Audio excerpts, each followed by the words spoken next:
couples fight about the most? As a divorce attorney, I definitely see the same things coming up over and over. And I'll tell you that the number one topic of argument that leads to divorce is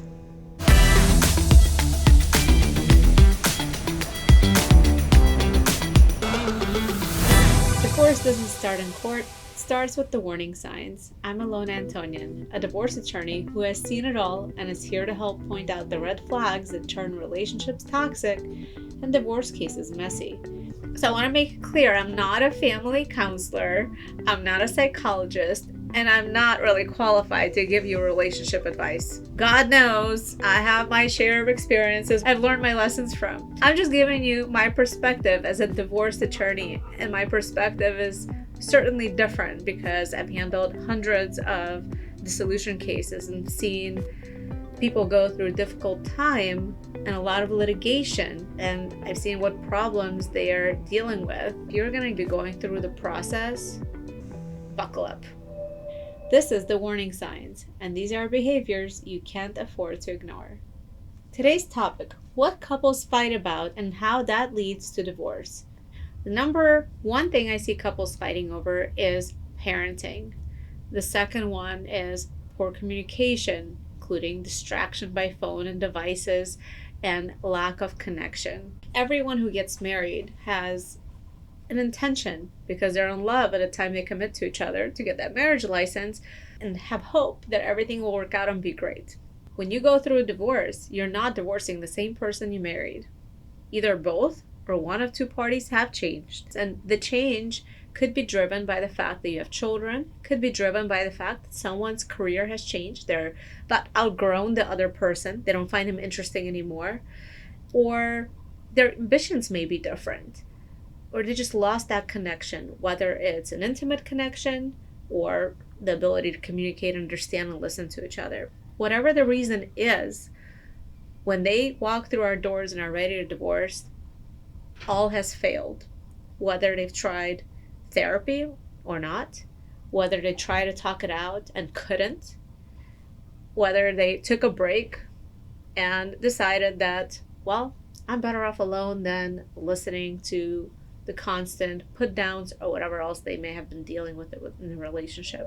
When it comes to custody, currently most people fight over how much screen time their children get. Mothers, I've seen often try to restrict the screen time. Fathers who may be glued to TV themselves, watching sports or other things, may be more open to extend the screen time with children and not control that. I don't really think it's gender based at all. It's just that I've seen in practice in some of my recent cases, that's been one of the arguments. Additionally, what time they go to bed and go to sleep, whether one parent gives them sweets and the other one doesn't, who gets the homework done, comes down to their daily duties, who's burdened by those tasks that the other side may not appreciate.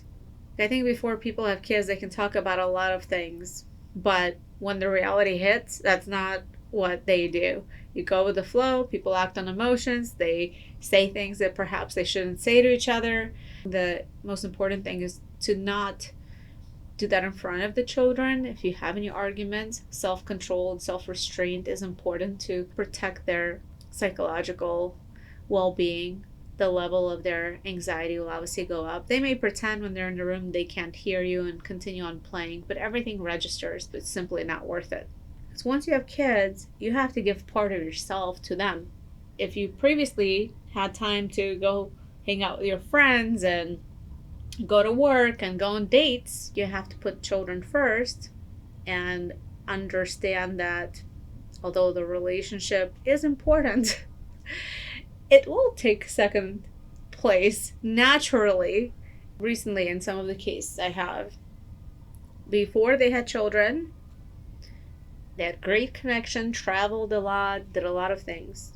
Once they had children, the female partner was devoted to children, spending most of her time with them, traveling with them, doing everything with them. While the other partner now traveled alone for business and had to go events alone because mom was staying at home with the children.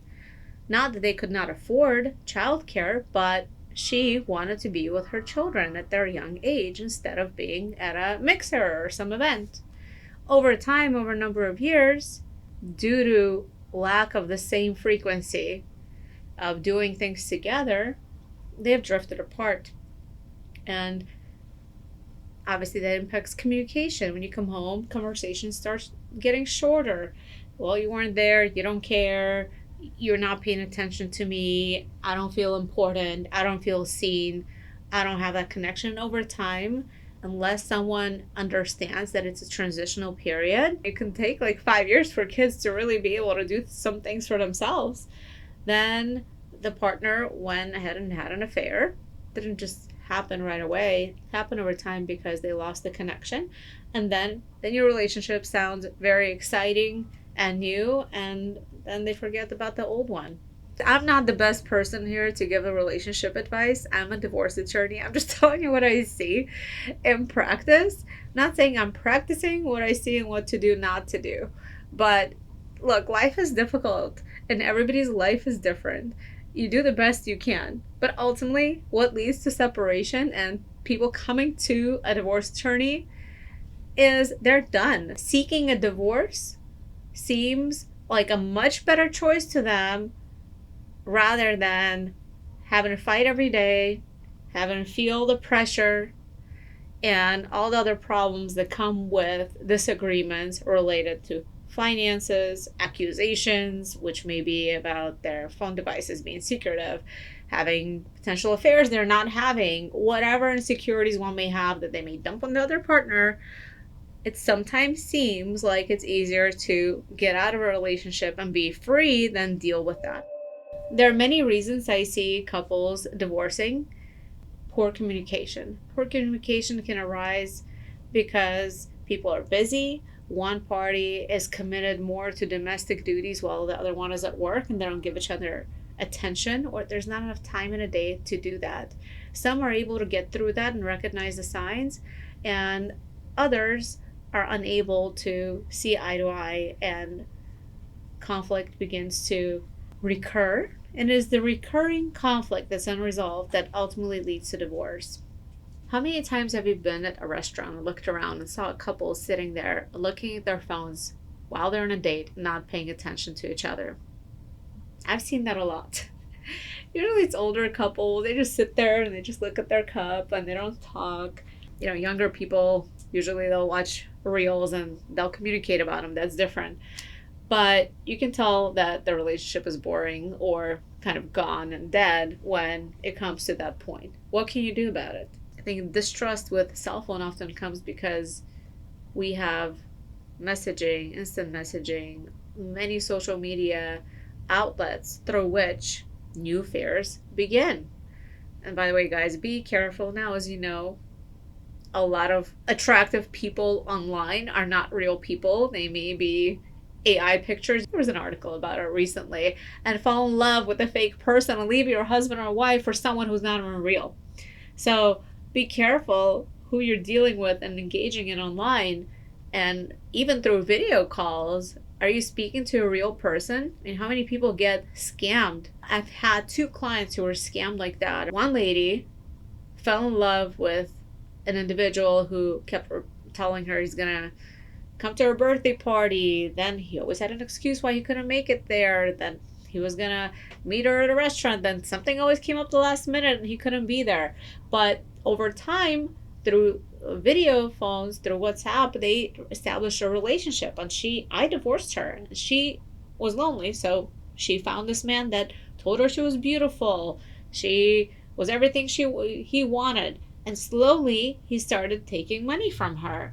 He gained her trust until she gave him all her savings. And she realized it was fraud and she had no recourse to get her money back. Another one of my clients, actually, she got divorced because she started having an affair. Her husband wasn't too nice to her. And she met a man online who treated her very well, told her she was beautiful, etc. She was a wealthy woman. It led to her divorce. During the divorce process, she tried to take money against their community home mortgage. She sent $400,000 to this guy. I once picked up the phone and yelled at him, and I reported him to FBI, and her entire family wanted to do something to help her, but she wasn't crazy. She was a normal, nice person. It's just that she was so in love and blinded and fooled by this person that there was nothing anybody could do to stop her from sending her money, her spousal support that she was receiving, to him. Unfortunately, she gave away everything that she got in her divorce to this individual. Didn't listen to her family, didn't listen to me, didn't listen to anyone. The story did end tragic. She ended up taking her own life. So be careful with the fraud, potential fraud, and who you're dealing with. If it doesn't seem real and your gut is telling you something is off, if you haven't met that person, I recommend against continuing on a virtual romantic relationship, which can ruin your real one that you have at home.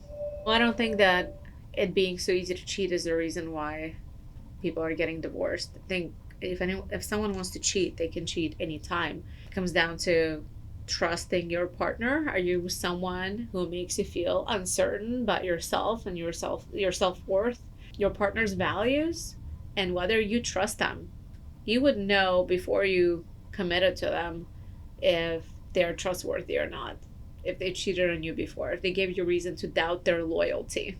And if it happened once, maybe it's not going to happen again, but most likely it will. But if it happened once and you knew about it, that discomfort and mistrust is going to live in your gut, and you're going to see everything through that lens, unless you went to therapy and worked it out and your partner gained your trust somehow, which doesn't happen that often. Here's a warning sign to look out for. Couples who are always fighting, money problems, miscommunication, fighting over children, unequal domestic duties, and infidelity. The number one reason I see couples fighting are money and financial stresses. And those may relate to who's paying for children's expenses, who's paying the mortgage, who's paying insurance, who's covering all these bills, and what are your expectations for the other party's contributions to the equation. When it comes to financial matters, people fight over someone sending money to their extended family, about how they save money versus spend money. If it's a recurring problem and you don't have the same values, don't see eye to eye on whether you're going to be saving for a mutual goal to potentially buy a house or something else, and someone is blowing all their money on clothes and jewelry, this may not last very long, because one person is working, the other one is spending. Go to counseling if you want to save the relationship. I don't recommend being in counseling for a long time or indefinitely, because if it doesn't work, it doesn't work. And at some point you're going to know. Because what happens is you may be in counseling, but somebody in long-term marriages where you have these long continuing problems, what ends up happening, someone ends up cheating. If they're good at hiding it, the other person will not find out. If they get caught, it makes things way worse, and the other person feels like they've been fooled, betrayed, and wasted their life hoping that this other person is going to change, or whatever problems they were dealing with through therapy. You go to therapy for maybe under a year, read books, and take advice and see if you can rewire the way you perceive things and change some of your behaviors. But if you're incapable, or your partner is incapable, then you have a choice to make. Is this a relationship you want to stay in and be miserable, or not? And another choice you have to make is, what do you want for your kids? It's way easier to just leave a relationship when you have no children together. I would say if you're always fighting and you have no kids together, go. But if you have children together, it's more complicated. It's a personal choice. It also depends on your religion and your beliefs. Like, the reason why we have legal separation versus divorce is because a lot of people don't believe in divorce. Some couples fight over money. Some couples fight over their children. Some over infidelity. Generally, infidelity is one of the last things that happens after parties are already kind of cold with one another and they'll have lost that connection. Social media. Things always look great on social media when you look at other people's lives. And as Most of us know what people post on Facebook is not often the reality of their daily life. It's the highlights of their good life. But if that may impact one of the parties' perspective of their own life because they compare themselves to others, that can add an additional stress and arguments within their own household because the other person is not providing them the lifestyle or things that they see on social media someone else has. I'm Ilona Antonyan, and this is the warning signs for the AM Sidebar. If you recognize this red flag in your relationship, there are steps you can take to protect yourself before it becomes a legal battlefield. Subscribe for more divorce red flags you need to watch out for. They could just be your warning signs.